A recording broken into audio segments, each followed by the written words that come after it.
Sinailalim na sa state of calamity ang buong probinsya ng Iloilo dahil sa epekto ng El Nino. Batay sa resolusyon ng Sangguniang Panlalawigan, malaki ang pinsala sa probinsya dahil sa matinding tagtuyot. Dauna nang nagdeklara ng state of calamity ang mahigit 10 bayan at isang lungsod sa lalawigan. Nasa 61 milyong pisong Quick Response Fund ang gagamitin bilang dagdag pondo para tulungan ang mga apektadong magsasaka at iba pang sektor. Sa Iloilo City, sinimula na ang pagparasyon ng mga tubig sa barangay na mahina o walang supply ng tubig dahil sa epekto nga ng El Nino. At sa ulat ng Super Radio Iloilo, nakipagpulong ang Iloilo City LGU sa ilang kumpanya para pag-usapan ng supply ng tubig. Tiyak naman ng City Health Office na malinis ang mga water tank na ginagamit sa pagrarasyon ng tubig. Sinermonan ang Bureau of Animal Industry ng Department of Agriculture sa pagdinig ng Senado kahapon. Hindi pa rin kasi na ipamimigay sa mga lokal na pamahalaan ang nasa 10 milyong pisong halaga ng bakuna kontra rabies. Sa kabila yan ang ulat ng mga kaso ng rabies sa hayop at sa mga tao. Paliwanag ng DA, ngayon pa lang ulit sila magsisimula dahil ilang taon silang hindi nakatanggap ng pondo para rito. Wala pa rin daw nagsasabi sa kanilang ipamigay ang mga bakuna. Panukala naman ng mga animal rights activists, gawin na lang prioridad ang pagkakapon kaysa patayin ang mga galang hayop sa pound. They continue to catch animals, impound them, euthanize. And my question is, versus kapon and ligation and castration, have they made an economic study as to understand, is it more expensive to do that versus just kapon? What happens is, there are more stray animals than ever before. So we have to question the validity of this practice. Halos 40 barko ng China ang namonitor ng Philippine Coast Guard sa Escoda o Sabina Shoal na nasa kanluran ng Palawan. Nagpadala ng barko roon ang Philippine Navy para magbantay rin kasamang Philippine Coast Guard ship na BRP Teresa Magbanwa. Halos isang buwan nang hindi umaalis ang BRP Teresa Magbanwa para pigilan ang pagtatayo ng artificial island ng China. Bago yan, natuklasan malapit sa Escoda Shoal ang mga patay at durog na corals na ayon sa PCG. Posibleng simula na ng reclamation para makapagtayo ng istruktura. Malaki raw ang epekto sa Pilipinas kapag nakapagtayo ng artificial island at istruktura ang China sa Escoda Shoal. May outpost sila, pwede nila bantayan 24 hours a day yung reed bank. The reed bank is rich in gas. Ang estimate natin, 2 to 3 times larger than Malampaya. Yung Malampaya, supplied us for about 25 years with gas. Yung gas dyan, 2 to 3 times larger. So it could even last up to 75 years. It will be easier for them, no, na tuluyang harangan ang ating resupply operation sa Ayungin.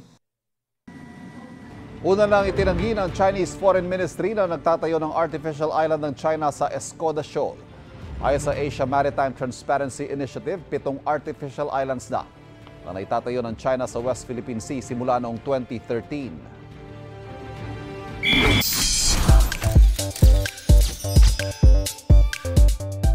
Nag-enjoy sa The Eras Tour concert ni Taylor Swift sa Paris, France, si Sparkle host and actress sa Ara San Agustin.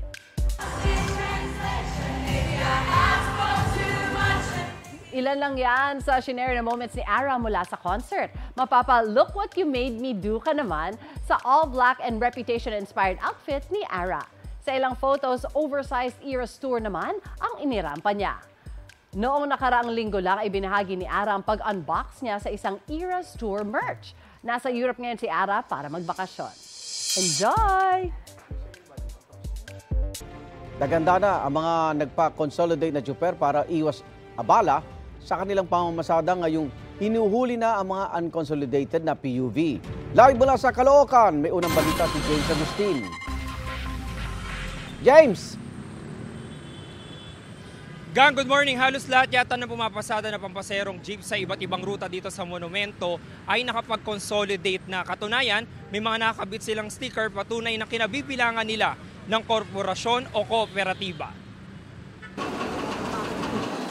Inabutan namin si Christopher na nagkakabit ng sticker sa kanyang pampaserong jeep. Patunay na miyembro siya ng kooperatiba at nakapag-consolidate na. Tuloy-tuloy ang kanilang biyahe sa rutang Malabon, Acacia Monumento.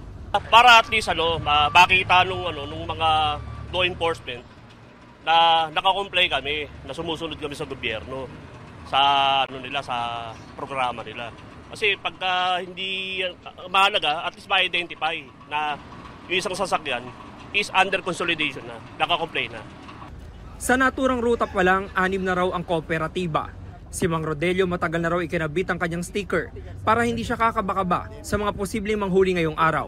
Kailangan kasi namin yan sa panganap buhay para wag daw kami mahuli. Pangalawa, kailangan nakakonsolidate para hindi panate na lang namin yung papel ng consolidation para mapakita namin sa mga harang na nanguhuli. Tuloy-tuloy po ang biyahe. Makasolidate naman po kami. Sa garaheng ito ng mga jeep sa Caloocan, nakapag-consolidate na lahat. Lahat din makikita na may nakadikit na sticker na nakasadang kanilang kinabibilangan na kooperatiba o korporasyon.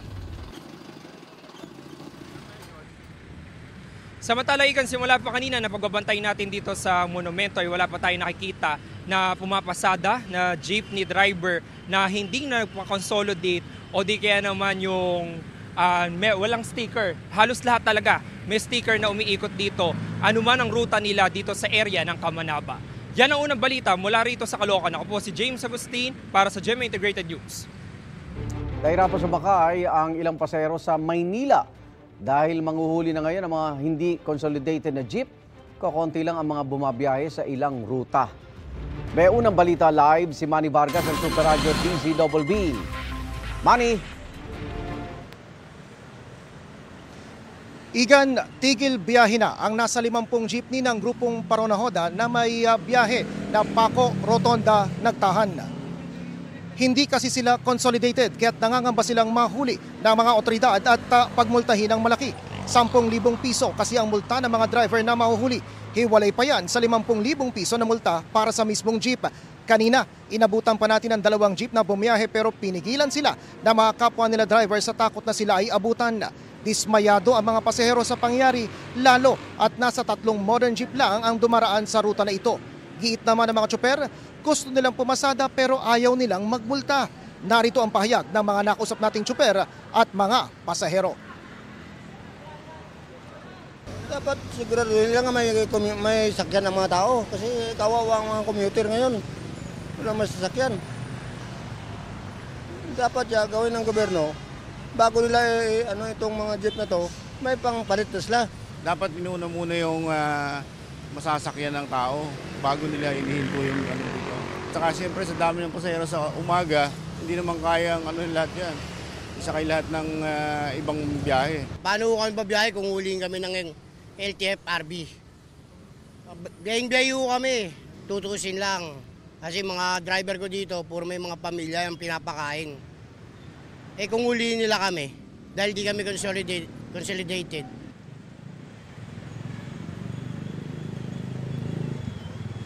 Patuloy tayong nakaantabay sa mga pangyayari dito sa lungsod ng Maynila at titingnan natin kung magkakaroon na nga ba ng hulihan simula ngayong araw. Igan? Maraming salamat, Manny Vargas, ang Super Radio DZBB. Bitbit ang alarmisyon na igiit ang karapatan ng mga Pilipino sa Exclusive Economic Zone ng Pilipinas. Naglalayag ang grupong Atin Ito papuntang Panatag Shoal. Hindi pa man nakakarating doon kahapon, abot na sa 19 na Chinese vessels ang namataan sa paligid ng Philippine Coast Guard. May unang balita si Joseph Morong. Ang pakay ng Atin Ito mission, pag-giit na tanging mga Pilipino ang may karapatan sa ating Exclusive Economic Zone. Namigay sila ng mga gasolina at grocery items sa mga mangingisda at naglagay ng 12 boya. Ilang kilometro ang layo nito mula sa Masinloc sa Zambales at dito naglagay yung grupong Atin Ito ng mga boya na may nakalagay na Atin Ito. Ayon sa grupo, ito ay simbolikong pagpapakita na ang bahaging ito ng ating karagatan ay sa Pilipinas at para sa Pilipino. Sa puntong ito, wala pa kaming namataang China Coast Guard. Pero sa ere, ang Cessna Caravan aircraft na kasama sa mga nagmamasid at taga-PCG, nakita na ang mga barko ng China habang papalapit sa Panatag Shoal. 19 na Chinese vessel ang naroon bago pa man makarating ang grupong Atin Ito. 3 China Coast Guard vessel ang nakapwesto sa silangan, may 2 pang mas malapit. May 3 pang China Coast Guard ship malapit sa entrada ng Bahura, kalapit nila ang 10 Chinese Maritime Militia vessel. May nakita ring Chinese warship 27 nautical miles mula sa silangan hilagang silangan ng Panatag Shoal.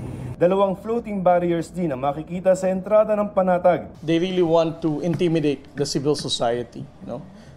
Iniisip nila the more vessels that they deploy, it will threaten ang mga ganitong initiative ng civilian groups. Alam naman natin na ini-intimidate tayo ng China. Patuloy, imagine sa harap ng mga wooden fishing vessels ay mga militia at Coast Guard ang hiharap niya. Very disproportionate. Sisiguraduhin pa rin natin na safe pa rin ang ating mission. Habang papalapit ang eroplano ng PCG sa Panatag, doon na nagsimula ang mga radio challenge.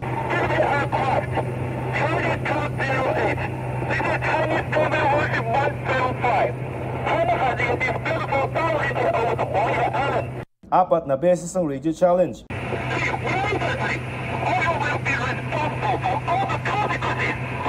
Our Coast Guard pilot also challenged the PLA Navy warship for more than 5 times. Kita na rin namin ang mga barko ng China sa Panatag. Halos 2 kilometro lamang ang layo ng 2 barko. Malapit pa lang tayo sa Scarborough Shoal, pero ngayon pa lamang nakikita na natin yung mga Chinese Coast Guard. At ito nga, lalapitan niya yung isa doon sa mga bangkang dala ng grupong ating to. Itong isa pa doon sa mga bangkang dala ng ating to, pero wala naman siyang ginawa. Mukhang tinignan lang kung ano yung laman nun, pero ito ay nag-survey din ng isa pang bangka ng ating to. Sa kabuuan, 3 barko ng CCG ang namataan ng grupong atin to, pero tuloy ang paglalayag papanatag. Nagpalitan din ng radio challenges ang CCG at PCG. Philippine Coast Guard, BRB Pagamay, MRRB 4410. We are proceeding to our planned route. Request to stay clear from our passage in accordance with the collision regulations. Ang Chinese Foreign Ministry muling iginiit ang kanilang soberanya sa Panatag Shoal na tinatawag nilang Huangyan Island.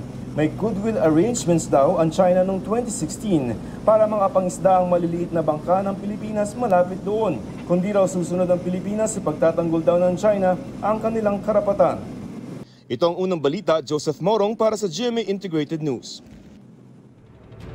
Isinusulong ni Senador Francis Tolentino na imbestigahan sa Senado kung nagkaroon ba talaga ng wiretapping kaugnay sa umano'y usapan ng Chinese Embassy at isang opisyal ng AFP Western Command tungkol sa sinasabing new model ukol sa West Philippine Sea.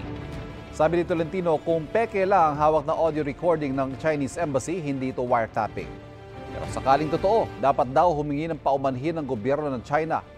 Dapat din daw i-waive ang diplomatic immunity ng opisyal ng China. Pwede rin daw paalisin sa bansa ang mga tauhan ng Chinese Embassy at ituring na persona non grata. Sa susunod na linggo, imbitahan sa Senado ilang opisyal ng Defense at Foreign Affairs Departments, National Intelligence Coordinating Agency at Chinese Embassy sa Pilipinas. Sinusubukan pa namin kunan ng panig ng Embahada ng China.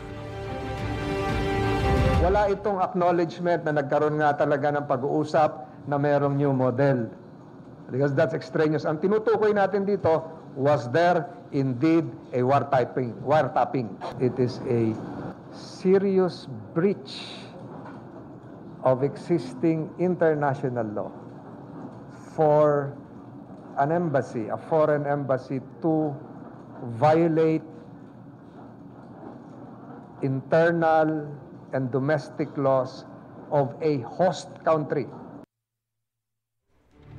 Samantala, benta sa mga ka-alien ang may putok sa mukha pick-up line sa Kapuso Primetime series na may Guardian Angel or Alien. Venus, may putok po ba yung mukha ninyo? No. Why? Ba't po kayo gumagamit ng deodorant sa mukha? Hindi naman po kayo mukhang kilikili. Natarayan nga ni Venus, played by Max Collins, si Christian Antolin na si Sputnik dahil sa kanyang tanong. Sabi ni Venus, hindi naman deodorant ginamit niya sa face, kundi stick form ng sunscreen. Bukod dito, benta rin sa netizens ang picture together ni na Marian Rivera, aka Grace. Tila time out muna sa eksena at mas umeksena muna sa pictorial. Ang iba pang funny at exciting twist sa series na may Guardian Alien, abangan nyo gabi-gabi sa GMA Prime pagkatapos ng Black Rider. Samantala, nagbabala si Pulang Araw star Alden Richards kaugnay sa mga kumakalat na fake tweets tungkol sa kanila ni Catherine Bernardo. Giit ni Alden, gusto niya maging pribado ang tungkol sa relasyon niya sa aktres. Wala rin daw siyang binabanggit at hinuhusgahan na kahit sino man. Paalala niya sa kanyang fans online, paniwalaan lamang ang official accounts ng celebrities. Huwag basta-basta maniwala sa mga account na nagpapakalat ng maling impormasyon. Huwag po natin agad paniwalaan at mag-fact check po muna tayo bago tayo mag-call out ng judgment.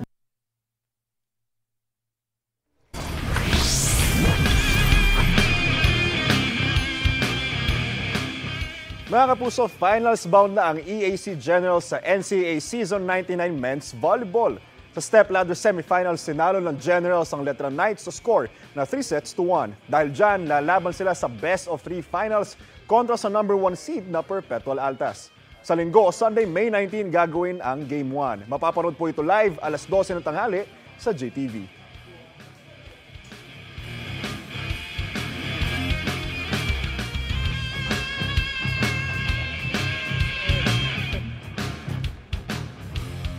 Kapuso, para laging una ka sa mga balita, bisitahin at mag-subscribe sa GMA Integrated News sa YouTube. Sa mga kapuso abroad, samahan nyo kami sa GMA Pinoy TV at sa www.gmanews.tv.